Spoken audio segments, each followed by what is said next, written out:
এবার আসো জারণ বিজারণ টাইট্রেশনটা। জারণ বিজারণ টাইট্রেশন হচ্ছে আহামরি জিনিস না, আগেরটাই আছে। ধরো তোমার কাছে একটা জারক লাগছে, জারক নিছিলা, একটা বিজারক নিছিলা, একটা বিজারক নিছিলা, একটা হচ্ছে মাধ্যম নিছিলা আর কি। মজার ব্যাপার হচ্ছে এই জারণ বিজারণ টাইট্রেশনের মধ্যে জারক বা বিজারক যারা আছে ওরা নিজেরাই একটি ইন্ডিকেটর হিসেবে কাজ করে। যেমন ধরো তুমি যদি KMnO4 নাও, ও ওর ইন্ডিকেটর হিসেবে কাজ করে। আর তুমি FeSO4 যদি নাও, সমস্যা নিলে নাই, এটাকে H2SO4 যখন দিছো অ্যাসিডিক মাধ্যমে দেখা যায় যে কি এ নিজের কালারটাই, গোলাপি কালারটাই পরিবর্তনের মাধ্যমে বলে দেয় যে বিক্রিয়া শেষ হয়েছে কিনা। মানে এক্সট্রা করে এখানে ইন্ডিকেটর অ্যাড করতে হয় না এই রিঅ্যাকশনের জন্য। তবে যদি অন্য কেউ কালারলেস হয় বা রিঅ্যাকশনটা বোঝার চেষ্টা করতে হবে আমাদেরকে, তখন আসলে আমাদেরকে কখনো চাইলেই কি করা যেতে পারে বলতো, তখন আমাদের কাছে চাইলেই এই কাজটা করা দরকার, নির্দেশক দেওয়া লাগলেও লাগতে পারে। তো সাধারণত ওরা কালারফুল হয়তো, মানে এই যেগুলো কালারফুল হলে ওই কালারটাই ভ্যানিশ হওয়ার মাধ্যমে বলে দিতে পারে যে আসলে ওরা নিজেরাই একটা ইন্ডিকেটর হিসেবে কাজ করতে পারে আর কি, বুঝছো? সো এখানে তাহলে কি হবে, এটা যদি জানা হয়, ধরো এটা যদি আমাদের জানা হয়, তাহলে এইটা আমাদের কাছে অজানা দ্রবণ হবে। তাহলে জানা এবং অজানা যদি হয়, তার মানে আগে থেকে জানি এটা যদি S1 ধরি, V1 ধরি, এটা যদি S2 হয় তাহলে V2 হয়। এর সামনে একটা মূল সংখ্যা আছে, এটা হচ্ছে N2, এটা হচ্ছে N1। তো সব কিছু মিলাই S1 divide by S2 V2 সমান N1 N2, এই ফর্মুলা দিয়ে আমরা ম্যাথ করতে পারবো, বুঝছো? সো সেম জিনিসটা দিয়ে আমরা কাজ করতে ফেলতেছি, বুঝছো? সেম জিনিসটা দিয়ে কাজ করে ফেলতেছি, কোনো ঝামেলা নাই। সেম জিনিসটা দিয়ে কাজ করে ফেললে কোনো ঝামেলা নেই, কারণ টাইট্রেশনের মূলনীতিটা সবগুলো টাইট্রেশনের জন্যই সমান। টাইট্রেশনের মূলনীতিটা সবগুলো টাইট্রেশনের জন্যই কি, সবগুলো টাইট্রেশনের জন্যই সমান, বুঝছো জিনিসটা? সবগুলো টাইট্রেশনের জন্যই সমান। আচ্ছা চলো দেখি এবার একটু। সো আমরা একটু দেখি ম্যাথ ট্যাথ করতে পারি কি পারি না, পারলে তো ভালো, না পারলে তো গেল, এতগুলো পরিশ্রমের সবটুকুই বৃথা যাবে আর কি। দেখি তোমরা আমাকে বৃথা যেতে দাও কিনা, ম্যাথ পড়ো অ্যান্ড সলভ করতে যাও, দেখো পারো কিনা আর কি। আটকাই গেলে তাহলে আমি আসি, না আটকাই গেলে তো তোমরা নিজেরাই করে ফেলতে পারলা।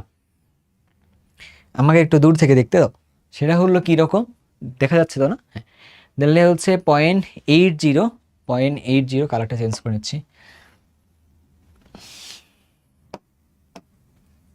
0.80 এত গ্রাম ভরের আয়রন ট্যাবলেট আছে, যেখানে আয়রন আছে। হ্যাঁ, বাট এটাতে সম্পূর্ণটা আয়রন কিছু এটা জানি না। সালফারিক অ্যাসিড দ্রবীভূত করছো, করার পরে আয়রন সালফেট তৈরি করবে। তো এটা দ্রবীভূত করে প্রাপ্ত 25 মিলিলিটার দ্রবণকে, মানে FeSO4 25 মিলিলিটার দ্রবণকে এত দ্বারা টাইট্রেশন করে আয়রন ট্যাবলেটে বিশুদ্ধতা যাচাই করা হলো। আচ্ছা, তাহলে উদ্দীপকের টাইট্রেশনে আয়রনের বিশুদ্ধতা নির্ণয়ে, আচ্ছা এই প্রশ্নটা আগেও ঝামেলা ছিল, কারণ হচ্ছে এই প্রশ্নটার এই 25 ml কোথাকার এটা বলে দেওয়া হয়নি আর কি, সমস্যা নেই, দেখতেছি আমরা। তাহলে বিশুদ্ধ নির্ণয়ে FeSO4 ব্যবহার করা হলে কোন জারক পদার্থ, ও আচ্ছা সরি ডোন্ট গেট মি রং, এই জায়গার এটা না, প্রশ্ন পড়তে হবে আর কি আমাদের। উপরের উদ্দীপকটা তো আলাদা জিনিস, নিচেরটাতে আসতেছি। উদ্দীপকের টাইট্রেশনে আয়রনের বিশুদ্ধতা নির্ণয়ে এইটা ইউজ করতে পারো, অথবা তুমি হচ্ছে কি করতে পারো, KMnO4 ইউজ করতে পারো। তার মানে আমরা যদি দেখি একটু, আমাদের কাছে বলছে কোনটা উত্তম জারক হিসেবে কাজ করতে পারে। তো জারক হিসেবে আমাকে একটা বলতে পারে এটা Na2Cr2O7, তুমি এটা ইউজ করতে পারো, অথবা জারক হিসেবে তুমি KMnO4ও ইউজ করতে পারো। এখন তুমি আমারে বলো যে কোনটা ব্যবহার করা উত্তম। থিওরিটিক্যাল ব্যাখ্যা, হ্যাঁ, রিঅ্যাকশন লেখা না আর কি। এইটা যদি তোমারে বলি, এই ভদ্রলোকের নাম হচ্ছে প্রাইমারি স্ট্যান্ডার্ড পদার্থ, বাংলিশ পড়তেছে, হ্যাঁ। আর এটার নাম কি, এটার নাম হচ্ছে সেকেন্ডারি স্ট্যান্ডার্ড পদার্থ। এখন প্রাইমারি ব্যবহার করা ভালো না সেকেন্ডারি ব্যবহার করাটা ভালো, এটা নিয়ে আমরা আগে ডিবেট করে আসছি। প্রাইমারিটা ইউজ করাটা বেটার, কারণ এটা ঘনমাত্রা দীর্ঘদিন অপরিবর্তিত থাকে। এটা ঘনমাত্রা যেহেতু পরিবর্তন হয় না, তাহলে এইটা দিয়ে যদি আমরা বারবার টাইট্রেশন করতে যাই তাহলে সেম রেজাল্টটাই পাবো। বাট এইটা দিয়ে যদি করতে চাই তাহলে হচ্ছে রেজাল্টগুলো চেঞ্জ হতে পারে, বুঝছো? তাহলে তুমি কি করতে পারো, এইটাকে ইউজ করে না করে এইটা ইউজ করাটা উত্তম আর কি, বুঝছো? এইটা হচ্ছে একটু বেশি উত্তম কুমার, হ্যাঁ, এটা হচ্ছে বেশি উত্তম। পারবা করতে? দেখতে পারবো না? থিওরিটিক্যাল কথা বলতে অম্লীয় এত দ্রবণ এত এত এত উদ্দীপকে আগে লোহার বিশুদ্ধতার পরিমাণ নির্ণয় করো আর কি, দেখছো বিপদ না এগুলা?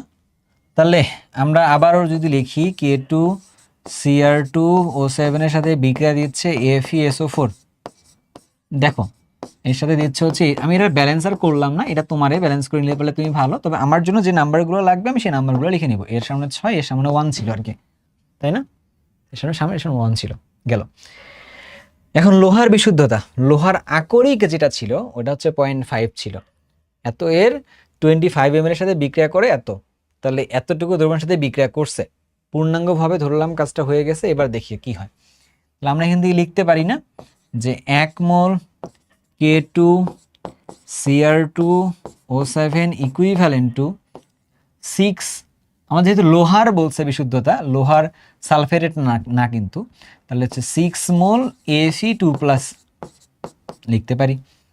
এখন আসো আমাদের কাছে আছে কি এই যে এটা, তাহলে হচ্ছে 0.02 ইন্টু 22.5 ইন্টু 10⁻³ এত মোল।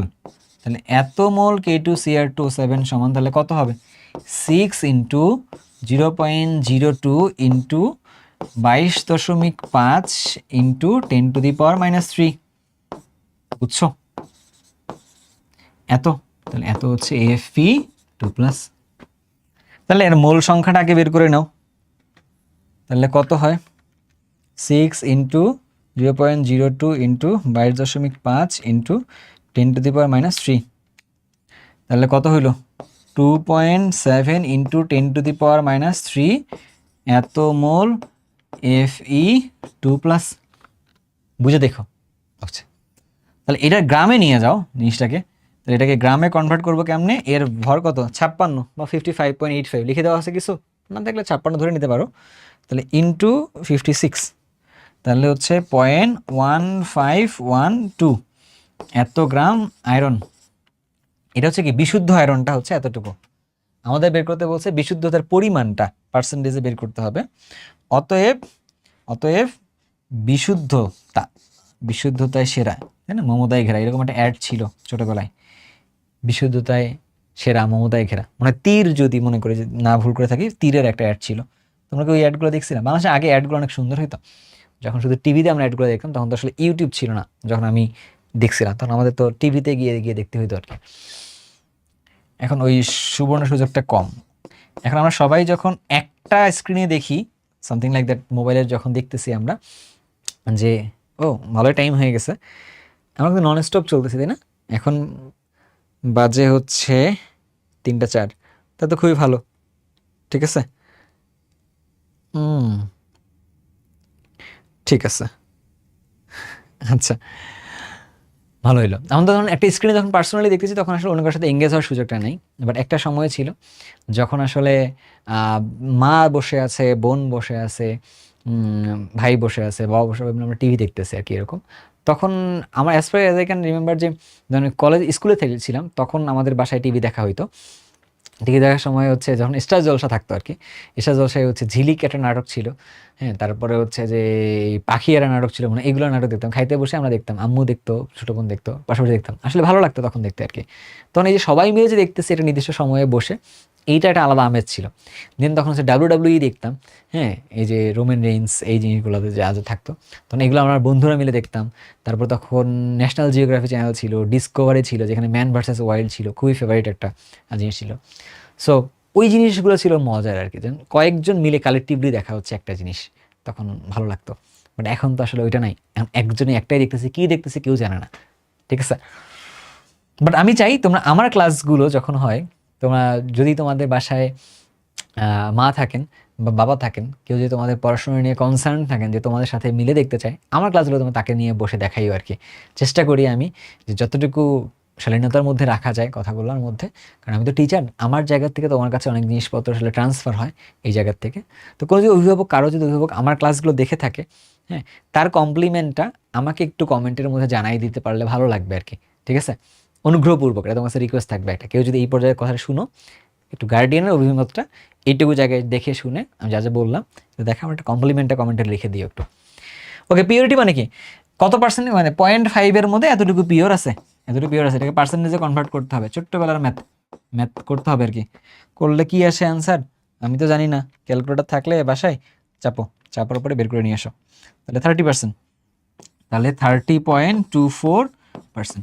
এটা ধরো যে তোমার ফ্রেন্ডের সাথে তোমার অ্যান্সারটা একটু ভেরি করতে পারে। কেন ভেরি করতে পারে? বেশ কয়েকটা রিজনে ভেরি করতে পারে। কারণ দেখা যাচ্ছে যে ও হয়তো বা সবগুলো ডিজিট নেয়নি, তাহলে ওর একটা চেঞ্জ আসবে। কেউ হয়তো বা ভরটাকে আমরা এখানে 56 ইউজ করছি, কেউ 55.85 ইউজ করছে। খুব একটা ম্যাটার না এটাতে, আশেপাশে একটা জিনিস আসলেই হবে। কারণ বোর্ডের ক্ষেত্রে এই ধরনের অ্যান্সারের ক্ষেত্রে একটা রেঞ্জ দেওয়া থাকে, যে এত থেকে এতর মধ্যে আসলে অ্যান্সারটা রাইট আর কি, এরকমভাবে। বুঝছো? তুমি যতগুলো পসিবল হইতে ভুল করতে পারো, ঝামেলা করতে পারো আর কি। তো যাই হোক গেল। এবার বলতেছে কি H2SO4 দেওয়া আছে, এত দেওয়া আছে, এত দেওয়া আছে, এত। তাহলে যদি দ্রবণ 2কে সম্পূর্ণরূপে জারিত করতে দ্রবণ 1-এর প্রয়োজন হয়, তবে FeSO4 এর বিশুদ্ধতা নির্ণয় করো। FeSO4 এর বিশুদ্ধতা বলছে, FeSO4 এর কিন্তু আগে কিন্তু ছিল আয়রনেরটা, এবার বলছে কিন্তু FeSO4 এর দুইটার জন্যই বলতেছে। তাহলে একই টাইপের জিনিস না? এখানে যখন ইউজ করবা তখন হচ্ছে কি, এখানে যখন ইউজ করছিলা তখন নিছিল হচ্ছে আয়রনের ভর নিছো, এখানে যখন নিবা তখন আয়রন সালফেটের ভর নিবা। ওখানে যেমন 56 ছিল, ওখানে 56 না নিয়ে এখানে 152 নিবা, নিয়ে কাজ করবা আর কি। এমন হয় তোমার এটা তো নিজের করা উচিত। হ্যাঁ, নিজে করো এই জিনিসটা আগেরটার মতো করেই, বাকি কথাগুলো তো বলেই দিছি। নিজে করো, তাহলে দেখবা যে হয়ে যাবে। বুঝছো? নিজে করো এটাতে।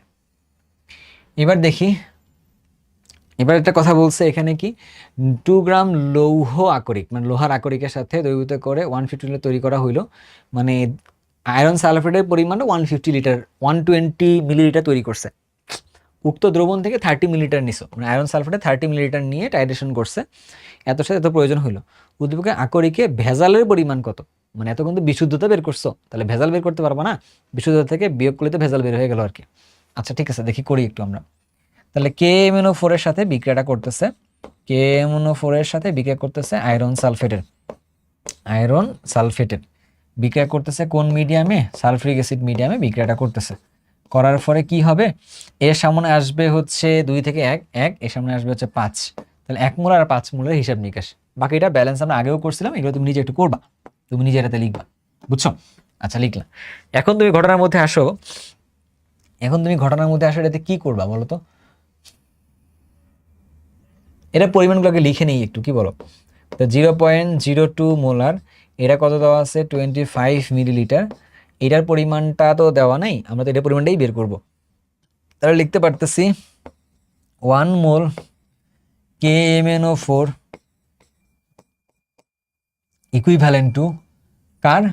আকরিকে ভেজালের পরিমাণ। কার আকরিক? তাহলে লোহারটার জন্য বলছে, লোহার জন্য। তাহলে হচ্ছে 5 × 56। আমি একবারে লিখি এবার, এত গ্রাম আয়রন, তাই না? এত গ্রাম আয়রন 2 প্লাস তথা আয়রন, একবারে লিখলেই হয়, সমস্যা নেই। এই দুটোকে গুণ করে দিলে কত আসবে তাহলে? 0.02 × 25 × 10⁻³ এত।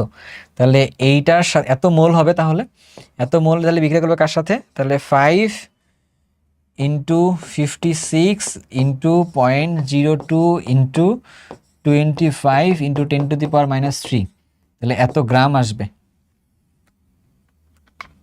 5 × 56 × 0.02 × 25 × 10⁻³ তাহলে আসলো কত? 0.14। এত গ্রাম আয়রন হচ্ছে বিশুদ্ধ অবস্থায় আছে, এত গ্রাম আয়রন হচ্ছে বিশুদ্ধ অবস্থায় আছে।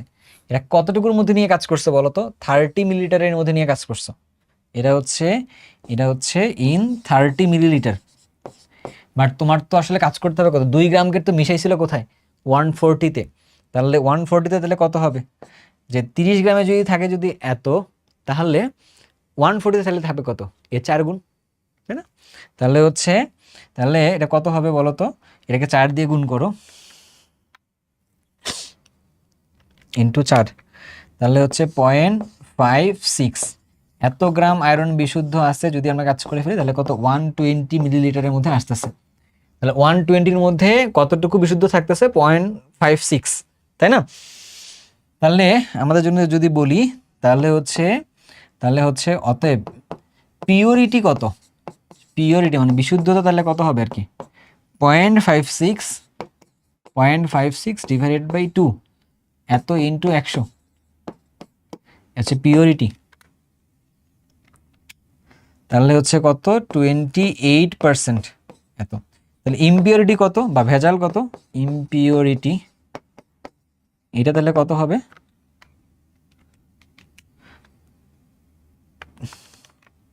তাহলে হচ্ছে 100 থেকে 28 বাদ দাও, 72%। 72% তাহলে হচ্ছে ভেজাল আছে আর কি, ঠিক আছে। যদি আমরা ওই নমুনার কথা চিন্তা করে দেখি, বলছে কিন্তু আমাদের আকরিকের নমুনাটাই এতটুকুর মধ্যে, কেউ যদি আবার এতটুকু দিয়ে দাও 30-র মধ্যে, তাহলে কিন্তু হইলো না। 30-র মধ্যে দিলে কিন্তু হলো, কারণ ওইটা তো কিন্তু 2 গ্রামে হিসাব নিকাশ করতে চাচ্ছ, 2 গ্রাম কিন্তু 120-এর মধ্যে ডুবাইছিল, 30 গ্রামের মধ্যে কিন্তু ডুবাই নেই, বুঝছো এরকমটা। মানে বুঝতে পারছো আই গেস, তোমার ভালো স্টুডেন্ট সবাই। এক টুকরা লোহার তারকে কে এম এর উপরে ডুবাও, এত ধরনের প্রয়োজন হয়, তাহলে হচ্ছে করতে হয়, তাহলে লোহার তারটির ভর কত আর কি, ঠিক আছে। তাহলে ওই একই হিসাবের মধ্যে আসতেছে না, লোহার তারটার কতটুকু ওয়েট ছিল, ডাব্লুর মানটা বের করাটা আর কি, মানে এই জায়গার ম্যানটা বের করাটা, এই যে এই জায়গাটা মানটা বের করাটা এটা হবে। তাহলে ওরকমভাবে সুন্দরভাবে করে ফেলা পসিবল। এখানে কিন্তু আর বলে নেই যে ওই এক টুকরো লোহা যেটা আছে ওইটা ভেজালযুক্ত লোহা, এটা বলে নেই, বলছে পুরোটাই তাহলে ভালো আছিল, এটা হিসাব করে কাজ করা, বিষয়টা বের করা যাবে যে তুমি করো। এটা তোমার হোমওয়ার্ক আকারেই দিছি, বুঝছো, এটা তোমার হোমওয়ার্ক আকারেই দিছিলাম, হোমওয়ার্ক আকারেই দিছি। তারপরে হচ্ছে আমি লিখে দিই তবুও, বাট পরেগুলো তো মনে হয় লিখিনি, এই জন্য এটা তোমার কাছে বাসার কাজ করতে বলছি।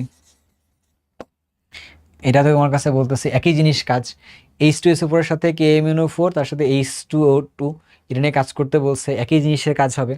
তাহলে কি করতে হবে, এটাও তোমার কাছে হচ্ছে একটা হোমওয়ার্ক দিচ্ছি, কারণ দেখো সেম জিনিসই কিন্তু তো সবগুলা, তোমার কিন্তু প্র্যাকটিস করা লাগবে, না প্র্যাকটিস করলে কোনো লাভ নেই, পুরোটাই লস।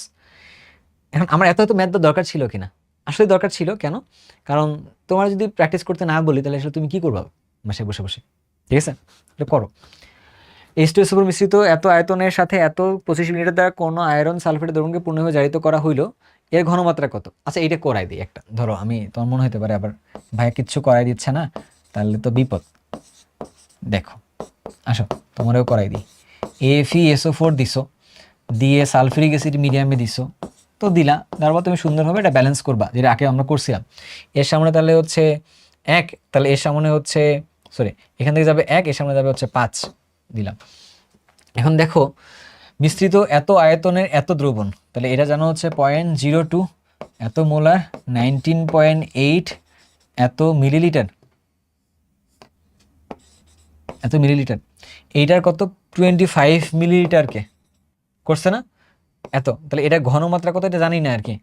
মনে আছে আমাদের S1V1 S2V2 কথা, দেখো তো এটা যে 1 ধরে যে 2 ধরি, তাহলে কি লেখা যায়, লিখি যে আমরা S2V2 ডিভাইডেড বাই S1V1 সমান N2 ডিভাইডেড বাই N1। আমাদের লাগবে কি S2 লাগবে, তাহলে কি লেখা যায় N2 divided by N1 into S1V1 divided by V2। N2 এর মান কত 5, N1 এর মান কত 1, S1 এর মান কত, S1 এর মান ধরতেছিলাম 0.02, V1 এর মান কত 19.8, তাহলে এটা V2 এর মান কত, V2 এর মানটা হচ্ছে 25। এখন তোমাকে এখান থেকে ক্যালকুলেশন করে বের করতে হবে, 5 ইন্টু 0.02 ইন্টু 19.8 ডিভাইডেড বাই 25, তাহলে হচ্ছে 0.0792। তো এই তো হয়ে গেল, বুঝছো। তোমাকে বুঝতে হবে যে কখন তুমি কোনটা ইউজ করবা, কখন কোনটা ইউজ করবা না আর কি, বুঝছো। এটা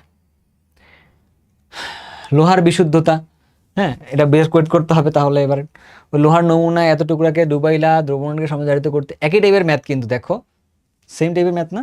সো এটা তোমার কাছে যে রিপিট টাইপের ম্যাথ, একটু প্র্যাকটিস নিজে করতে পারো, রিপিট ম্যাথ টাইপের জিনিসপত্র, জাস্ট ডিজিটগুলো ভিন্ন আছে আর কি। ওকে ওকে, এবার যাই চলো কিছু এমসিকিউ সলভ করি। FeSO4 এর সাথে এটা দিছো, এটা দিছো, তাহলে ঘটনা কি হয়েছে, উক্ত বিক্রিয়া সমতাগত সমীকরণে বিজারক এবং জারকের মোল সংখ্যার অনুপাত কত। এইটা হলো আমাদের কাছে জারক আর এইটা হলো আমাদের কাছে বিজারক, বুঝছো বুঝছো।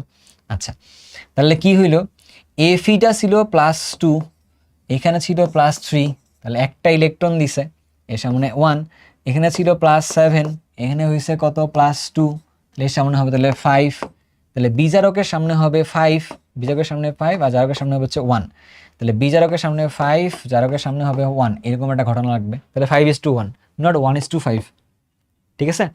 ওকে, ক্ষারীয় মাধ্যমে KMnO4 কোথায় কিসে পরিণত হয়, এখানে অ্যান্সারটাই দিয়ে দাও নাই, বুঝছো? এখানে অ্যান্সারটা দিয়ে দাও নাই। KMnO4 পরিণত হয় হচ্ছে K2Mn O4, পটাশিয়াম ম্যাঙ্গানেটে পরিণত হয় আর কি এটাতে, ঠিক আছে? পটাশিয়াম পারম্যাঙ্গানেট না, ম্যাঙ্গানেটে, যেখানে এমএনএ জার্মান কত হয় +6 হয় আর কি। এখানে অ্যান্সারটা দিয়ে দাও নাই।